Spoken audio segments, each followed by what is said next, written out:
All right, so I'm out here on an inspection, quadplex, 2-story, and a majority of it is block. I believe it's Divosta, so it's probably poured concrete.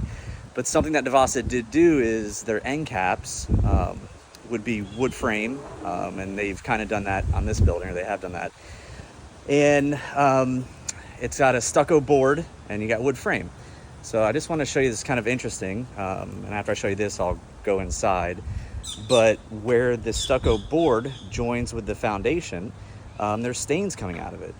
And, you know, if we look right here, so you can see there,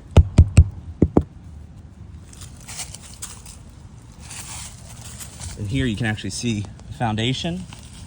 This is where your stucco board's sitting on it. So water is coming down. So water's coming down this wall and finding its way out at the base, where the stucco board and the framing's joining with the foundation. And so I'll take you inside and show you kind of what's going on there. Okay, so this is the interior side of that wall.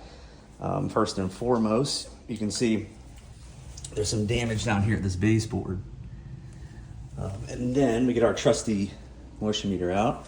Get this kind of quick. Okay, so we got some moisture. The other interesting thing, unfortunately, is we've got some unbonded tiles. Now, your tiles and concrete will have a level of moisture. So when I have that, I will take a reading from other places in the home to get kind of like a baseline. So we can see kind of what the meter's telling us here. Now, if we come over here, where we got this unbonded tile, and we've got this moisture going on, pegs the meter. So probably what's going on, we've got moisture, it's finding its way in, coming down that wall. It's hitting the framing base and the foundation there. And at that point, you're at the mercy of the pitch, right? Water path of least resistance. So the water's gonna run backwards, and probably it's running backwards underneath these tiles here and obviously into this wall.